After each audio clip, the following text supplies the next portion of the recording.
네, 어린아이들을 보니까 너무나 즐겁죠. 생기가 있지 않습니까? 예. 아이들은 우리 교회의 비전이자 이 사회의 미래입니다. 아이가 끊어지는 세상은 상상도 할 수 없습니다. 어른들만 있는 세상을 생각해 보세요. 아이가 전혀 없고 자녀를 생산하지 못하는 그러한 사회를 생각한다면 지금 우리가 우리 아이들을 어떤 시선으로 바라봐야 할지 알 수 있을 것입니다. 흔히 그렇습니다. 내 아이를 잘 키우자. 자녀를 둔 부모의 사명이겠죠. 그리고 내 아이를 누구보다 잘 키우고 싶다라는 욕심으로 정말 아이들을 위해 전심전력 다할 것 같습니다. 교회도 마찬가지죠. 다음 세대를 향한 사명이 동일합니다. 하나님의 자녀로 잘 키우자. 이것이 오늘 설교에서도 핵심이 될 거예요. 사무엘의 성장, 이것은 유치부에서 단골 내용 중에 하나겠죠. 사무엘이 어떻게 자랐다라는 것이죠. 오늘 그 핵심을 한 번 더 되새기면서 말씀이 새롭게 들리는 은혜가 있으시기를 바랍니다. 사무엘이 있던 시기의 배경을 조금 살펴볼 건데요. 한나가 자식이 없었어요. 그래서 어떻게 얻은 자식인지에 대한 건 우리도 잘 압니다. 기도하던 이 당시의 이미지는 조금 특별한 이미지를 가지고 있습니다. 약속의 조상인 이 아브라함이 아이를 이렇게 하나님께서 약속하셨단 말이에요. 근데 그 아브라함과 사라에게 임해야 할 자식이 무려 100세가 될 때까지 자식을 낳지 못해요. 자식 안 주셨죠. 사라는 이 약속을 몰랐을까요? 알았어요. 근데 기도했을까요? 기도했단 말이 없어요. 그리고 심지어 천사가 와서 내년 이맘때쯤 아이가 있을 거야 라고까지 어느 정도 시기까지도 얘기해 주는데 웃어버리죠. 장막 뒤에서 웃었습니다. 리브가 이삭의 부인인 리브가도 마찬가지예요. 자식을 못 낳았었습니다. 그러니까 자식이 없었던 그녀를 위해서 남편인 이삭이 기도를 엄청나게 열심히 했죠. 리브가가 기도한 기록은 또 없어요. 그러니까 남편 이삭이 기도해가지고 자식을 얻었습니다. 라헬 아시죠? 야곱의 진짜 부인. 그러니까 야곱이 진짜 사랑했던 라헬. 언니랑 결혼하는 바람에 집안이 아주 꼬여버렸는데, 근데 그 야곱도 라헬에게는 무자했어요. 자식이 없었단 말이에요. 그러니까 라헬이 뭘 하냐면 기도를 해야 하는데 닥달을 해요.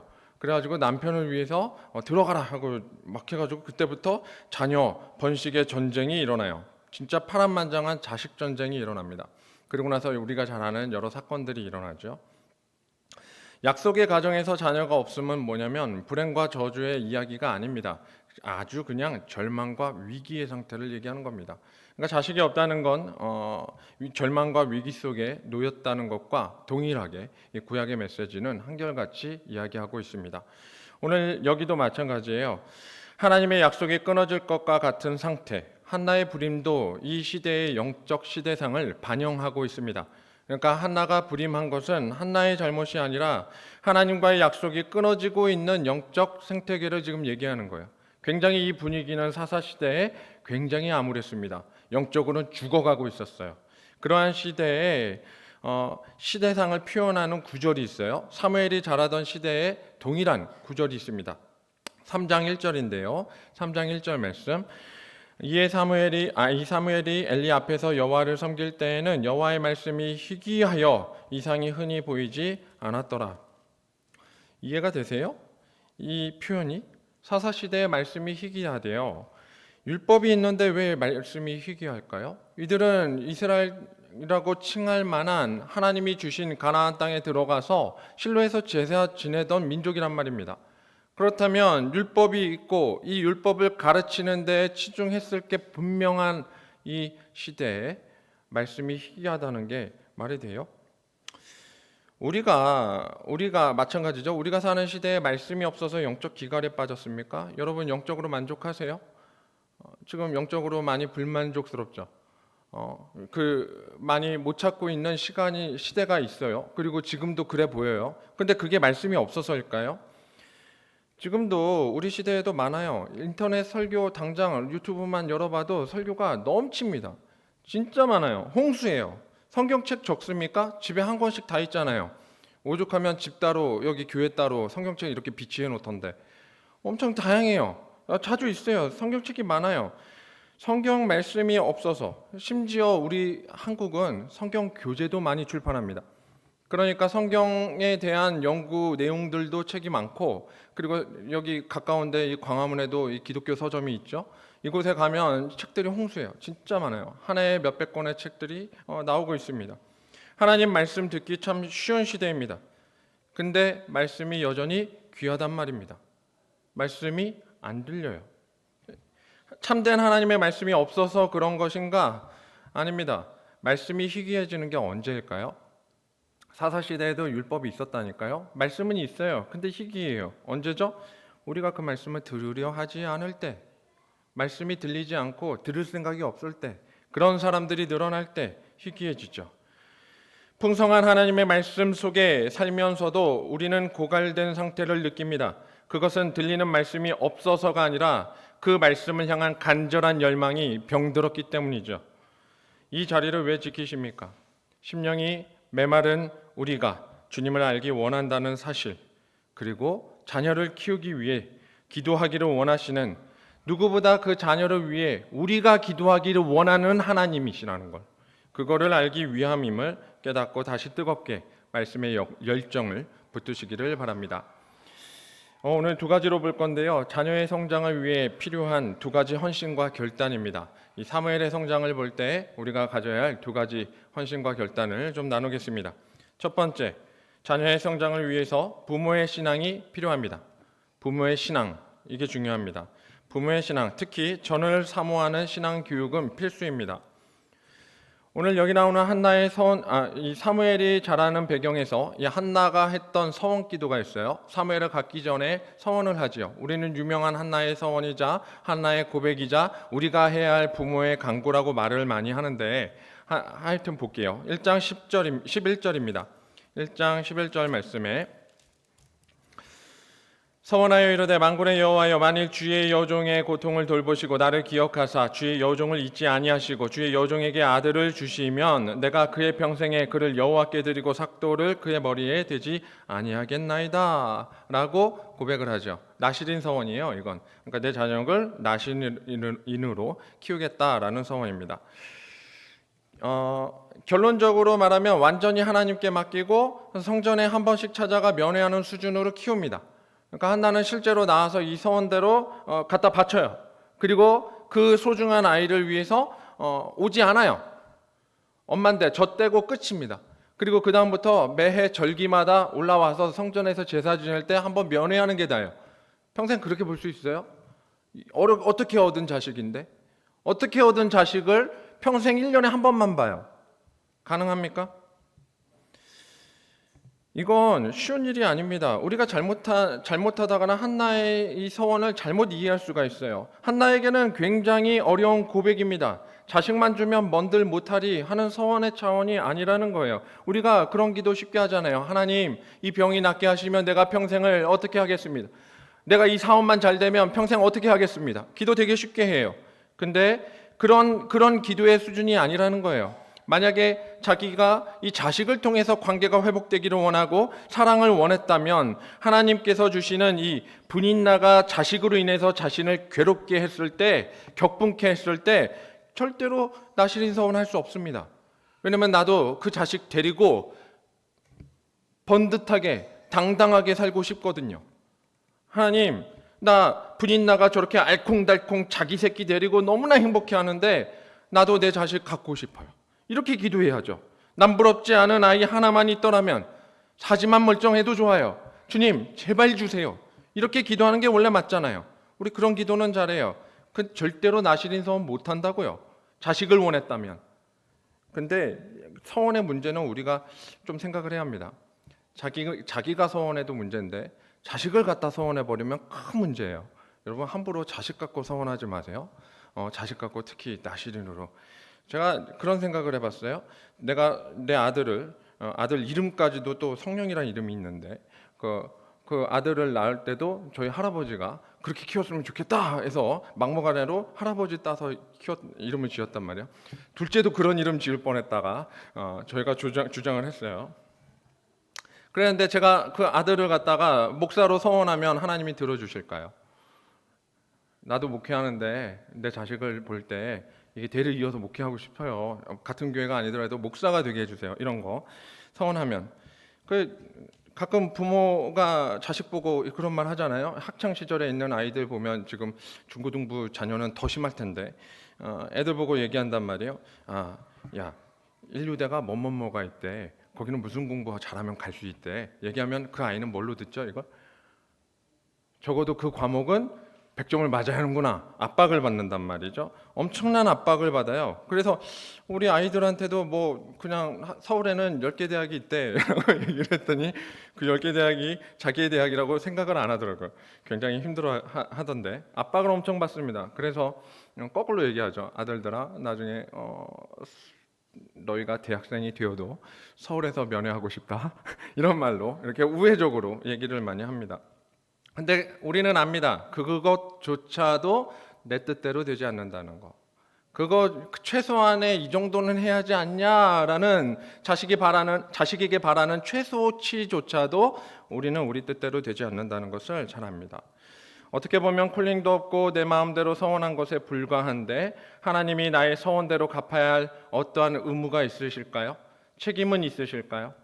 내 서원은 절대로 하나님이 책임지거나 갚아야 할 의무가 없단 말입니다. 그렇죠. 그러나 한나의 기도는 오늘 결이 다릅니다. 하나님이 주신 자녀를 반드시 하나님께 맡기실 수 있도록, 이것은 내가 원해서 내가 얻은 자식이 아닙니다. 주님이 나보고 주님의 자녀라고 키우라고 주시는 자식일 거예요. 저는 그것을 서원합니다. 오늘 그렇게 얘기하는 거예요. 주님이 키우실 수 있도록 저는 반드시 돌보겠습니다. 서원의 이 부모의 책임과 다짐이 선행된 것입니다.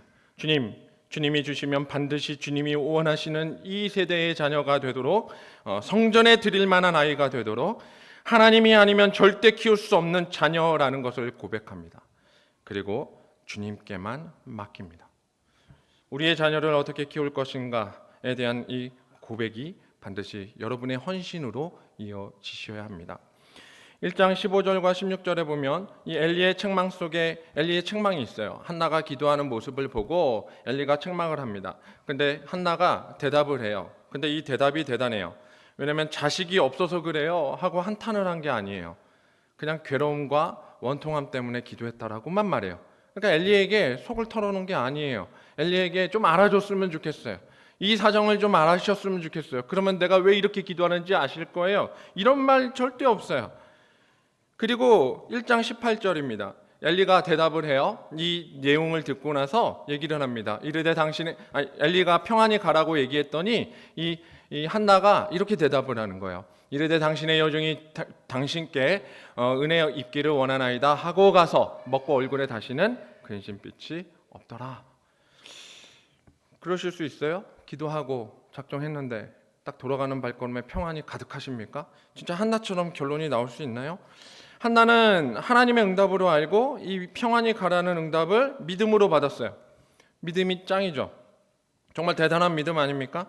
교회에서 목사님이 하나님 구하신 것 반드시 이루실 것입니다. 그러니 평안히 가세요 라고 하면 여러분 돌아서서 아멘 하고 그 다음부터 근심빛이 없으시겠습니까? 여러분 어때요? 저는 생각해 봅니다. 그런 성도는 아마 없을 거예요. 왜냐하면 그것을 말하는 목사 자신이 자기 자식조차도 자식 뜻대로 못한다는 걸 알기 때문에. 저는 제 능력을 알아요. 그래서 그렇게 기도할 수도 없고 해도 그렇게 대단하다고 생각하지 못합니다. 실제로 만약에 성경에서 엘리의 위치에 내가 있더라면 성경 내용이 바뀌었을 것 같아요. 성경은 아마 한나가 가서 못 먹고 얼굴에 근심이 계속하더라 이렇게 나올지도 모릅니다. 따라서 하나님의 응답은 목회자의 축복이 아니라 한나의 고백에게 달렸다는 것을 압니다. 성전을 사모하는 믿음으로 가능한 거라는 거죠. 사랑하는 성도 여러분, 교회가 해야 할 일이 있습니다.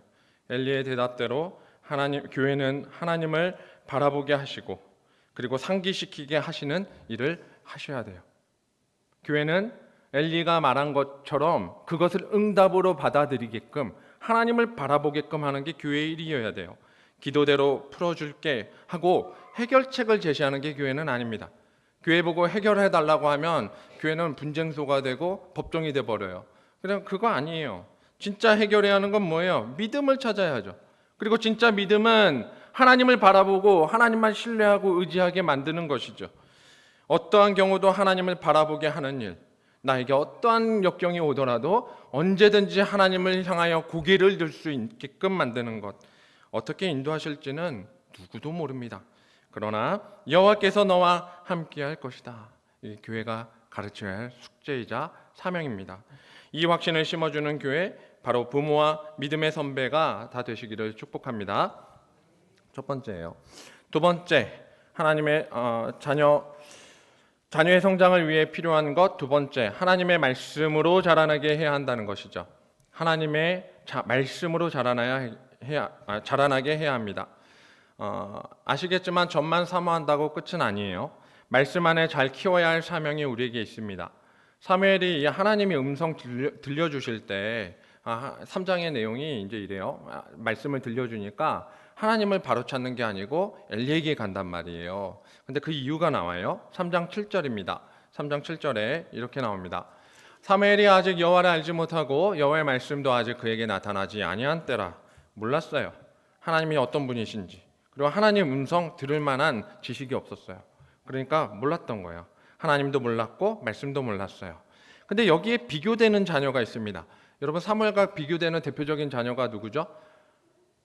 들어보셨죠? 홈리와 비느하스 이야기 들어보셨잖아요. 엘리의 두 아들, 엘리의 아들들 이야기예요. 엘리의 아들들 2장 12절인데요. 이 비교 문구입니다. 엘리의 아들들은 행실이 나빠 여호와를 알지 못하더라. 둘 다 몰라요. 둘 다 모르는데 차이가 있죠. 둘 다 몰라요. 여기서 알지 못한다의 알다는 야다라는 단어예요. 그러니까 우리가 잘 듣잖아요. 이렇게 꼭 구약 성경 이렇게 하다 보면 이 관계와 관련된 단어 야다라는 단어 잘 쓴다는 거 알 거예요. 뭐 뜻만 알면 되니까. 관계를 뜻하는 말이죠. 알미라는 건 사귐을 뜻하는 말이에요. 그러니까 여기서 말하는 것은 정보의 부재를 얘기하는 게 아니에요. 우리는 이 정보의 부재를 이 사회에서 경험하지 못하고 있습니다. 예수님 모르는 사람이 있을까요? 전 세계에. 성탄절을 안 지내는 나라라면 모를까? 전 세계에 성탄절이라는 명절이 명시된 이상 이 해마다 우리는 온 세상이 예수님이 이 땅에 오신 것을 안단 말입니다. 다 알아요. 정보를 모르는 게 아닙니다. 알아요. 다 알아요. 근데 다 알지만 관계를 맺지 않으니까 이 예수님이 나와 상관없고 여전히 죄 가운데 임하는 거예요.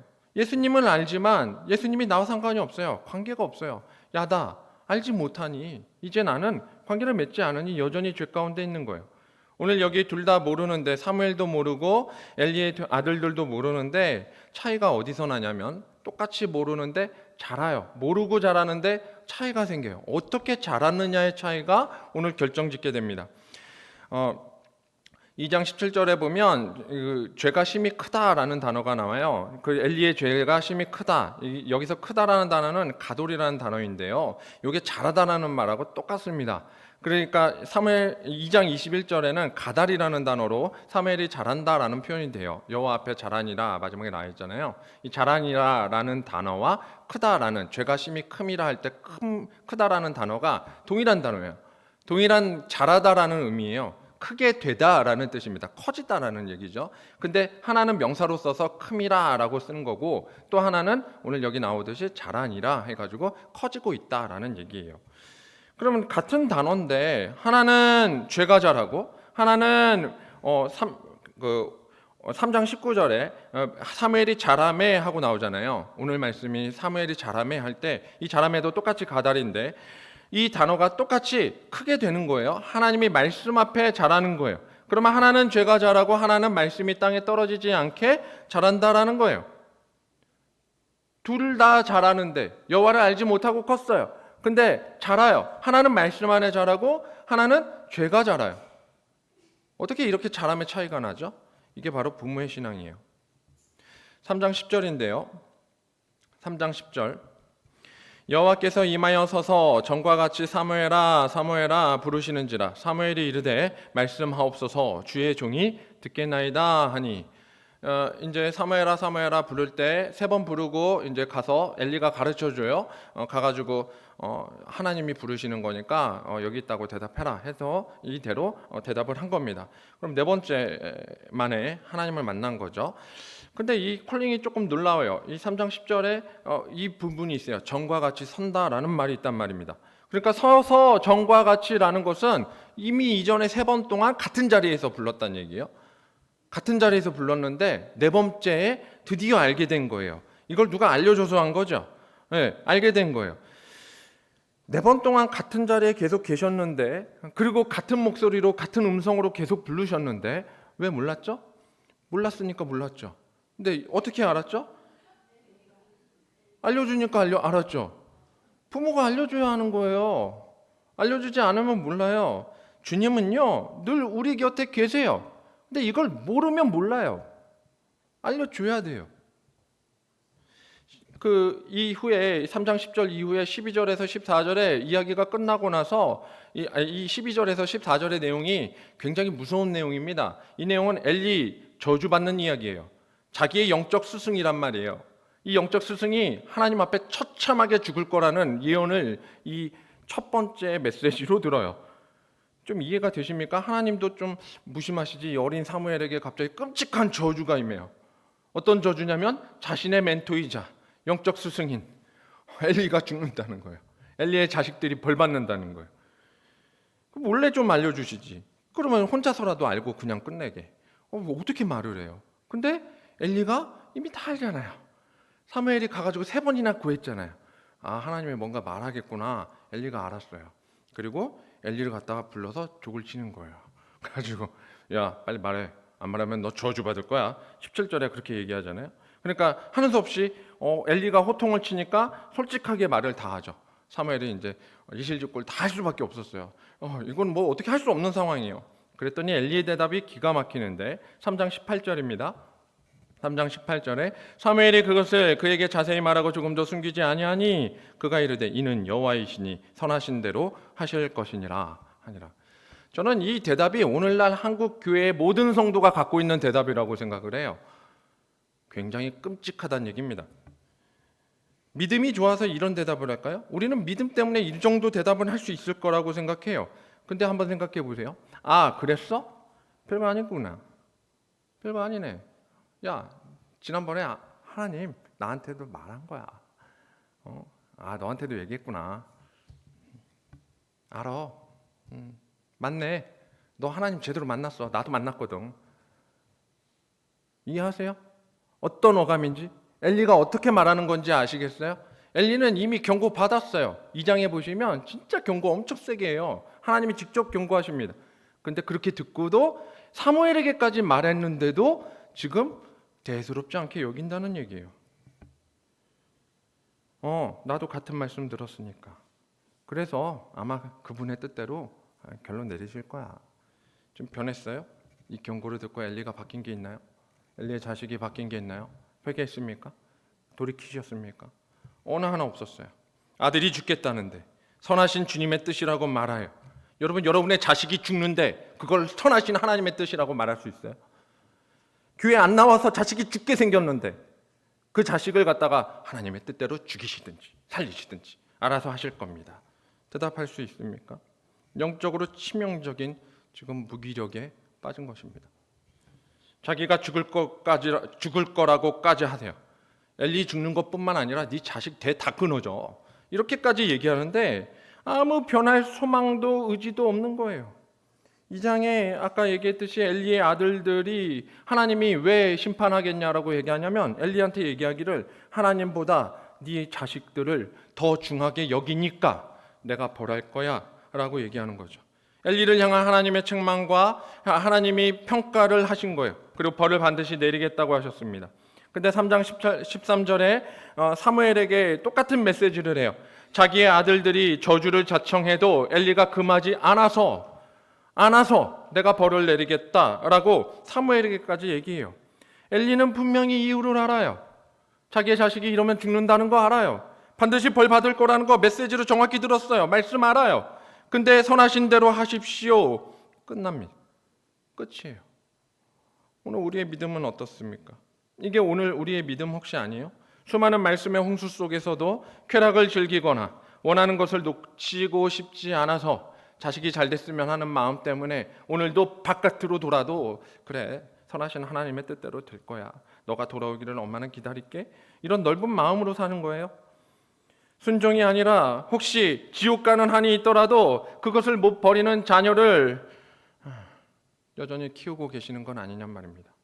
순종이 아니라 어쩔 수 없다는 식의 변명만 하고 있는 거 아니에요? 어쩔 수 없어. 교회가 그 모양인 걸 어떡해. 부서가 그거밖에 안 되는 걸 어떡해. 우리의 자녀를 키울 만한 환경이 아니야. 그 변명 아니에요? 심지어 엘리는 한나가 기도할 때 그 기도를 뭐라고 보았냐면 여러분 잘 아시죠? 술에 취한 줄 알아요. 술에 취한 여자가 와서 술김에 기도하는 줄 알아요. 와가지고 그래서 얘기하는 거죠. 포도주를 끊어라. 너 왜 여기 와서 주정이냐? 술주정하지 말고 가라. 얘기하는 거예요. 여러분 엘리가 이렇게 본다는 게 심각한 문제예요. 시선이 왜곡됐습니다. 한나가 어떻게 기도하는 게 문제가 아니고 술에 취한지 아닌지가 문제가 아니에요. 엘리가 그렇게 봤다는 게 중요해요. 자녀에 대한 디펜스에 앞장선 부모의 전형적인 모습을 엘리가 보여주고 있는 거죠. 내 자녀는 잘 섬기려고 했어. 성전 안에서 우리 아들들이 엘리의 아들이 얼마나 잘 살았는지 알아? 잘 컸는데 근데 세상에 술 먹고 행패 부리는 여자들, 술집 여자들이 와서 꼬신 거야. 밖에서 놀기를 좋아하는 여자애들이 와서 그렇게 해서 수중 두는 애랑 동침도 하고 곁길로 간 거야. 내 자녀는 전을 떠난 적이 없는데 홈리와 비느하스가 왜 그랬겠니? 주변에 여자가 꼬여서 그래. 그 시선이 한나를 바라보는 시선이란 말입니다. 아이가 잘못을 하면 사과부터 하는 게 부모의 입장이어야 합니다. 아이가 잘못이 없다 하더라도 우린 그걸 예의라고 배웁니다. 근데요, 한국 교육에서 많은 기사들이 이렇게 나오죠. 우리 애가 왜 그랬겠어요? 상대방 아이에게 문제가 있으니까 그런 거 아니에요. 자기 교육은 생각도 않고 상대방을 탓하는 거예요. 교회를 탓하고 교사를 탓하고 그것을 자녀가 보고 자란다면 우리 아이는 독약을 마시는 것과 동일합니다. 결국 죄가 자라는 것이죠. 사랑하는 성도 여러분, 될 아이는 밖에서 실컷 놀다가도 나 집에 갈래 하고 잘 찾아오는 아이가 될 아이예요. 될 놈은 그렇죠. 밖에 나가더라도 결국 제 길로 돌아와요. 안 될 아이는 누구예요? 집이 아무리 의리의리해도 가기 싫어. 그 아이는 굉장히 심각한 병에 쌓인 겁니다. 돌아갈 곳이 없다는 거. 혹시 우리 교회가 우리 아버지 집은 어떤 곳이어야 될까요? 어떤 곳으로 우리 아이는 생각하고 있을까요? 부를 때 너무나 지겨워하고 힘들어하는 곳일까요? 아니면 자라면서 유치부 아이를 키우는 부모님과 교사들의 어려움을 이해합니다. 여러분 참 힘드세요. 자녀를 키워보다 보니까 저도 아들만 둘을 어떻게 키워가지고 근데 딸을 안 키워봐가지고 제가 거기까지는 말 못하겠어요. 근데 이제 키워보니까 유치부 때 애들이 얼마나 잘 뛰어노는지 알아요. 앞에서도 신나가지고 뛰기는 하지만 진짜 얌전한 거죠. 찬양 틀어놓으니까 얌전해요. 이게 찬양이 아니라 공을 하나 던져놓으면 얌전할 리가 없어요. 애들 키워본 사람들은 다 알죠. 무슨 애들이 산삼으로 김치를 담가 먹은 것 같아요. 진짜 그냥 뛰어노는데 멈추질 않아요. 에너자이저. 여러분 만보기로 운동할 때 우리가 만보면 충분한 운동한다고 하잖아요. 애들은 제일 얌전한 아이가 4만 보랍니다. 제일 얌전한 아이가 평균이 6만 보예요. 키로수로 말씀드릴까요? 어른 걸음으로 얘기하면 18km에서 20km를 뛰어요. 하루에. 우리 만보 뛰는데 강아지죠. 산책 한번 나가면 애들 그렇게 신체 활동을 하는 친구들을 갖다가 잡아다가 앉혀놓으니 애들이 얼마나 힘들어하겠어요. 애들을 케어하려면 선수 교체가 필요한데 대다수 부모님들은 자신들이 힘드니까 더 힘든 할머니 할아버지한테 맡깁니다. 그 유치부 많은 어르신들이 자리를 하고 계세요. 그렇죠? 정말 힘들어요. 그 부모님도 체력이 안 되면 할머니 할아버지는 체력이 되겠냐고요. 어떻게 해야 돼요? 쳇바퀴 돌릴 수도 없고.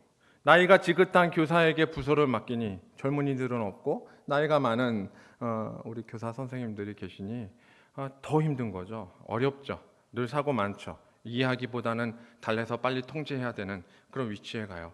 그래서 우리 유치부 그리고 뿐만 아니라 모든 주일학교 교사 그리고 학부모들 모두 상줘야 합니다. 울상. 맨날 눈물로 기도하는 자리에 계시죠.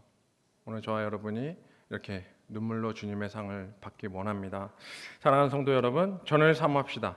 말씀으로 먼저 무장합시다. 여러분이 우리가 해야 할 일이에요. 듣는 귀부터 회복하도록 우리는 사생 결단을 하셔야 합니다. 세상은 악하고 점점 영적 무기력증이 심해질 것입니다.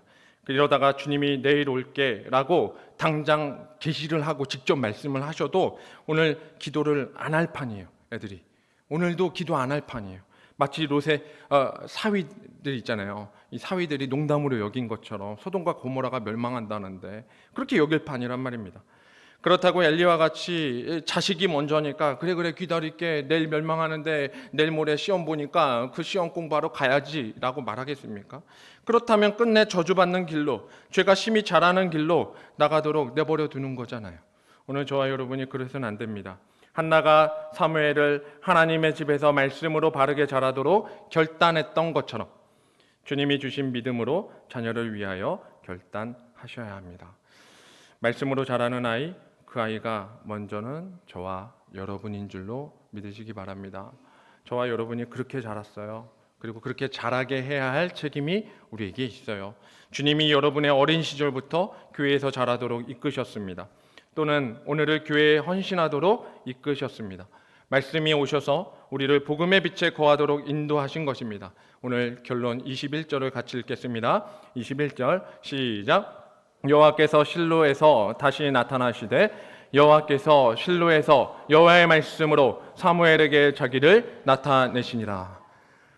아까 얘기했던 3장 1절에 이 사무엘 시대에 말씀이 희귀했던 시대, 이 사무엘을 통해서 하나님의 말씀이 살아서 숨쉬는 것을 경험하게끔 만드셨어요.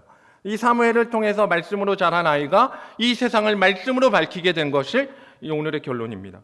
오늘 저와 여러분이 마찬가지로 우리를 통해 주님의 말씀이 회복되기를, 그리고 자녀를 통해 이 시대의 복음에 비치신 바로 여호와의 등불이 꺼지지 않도록 하는 사명을 주셨다는 것을 깨닫고 하나님과 관계를 회복하여 죄가 자람이 아니라 말씀 안에서 자라는 공동체 되십시다.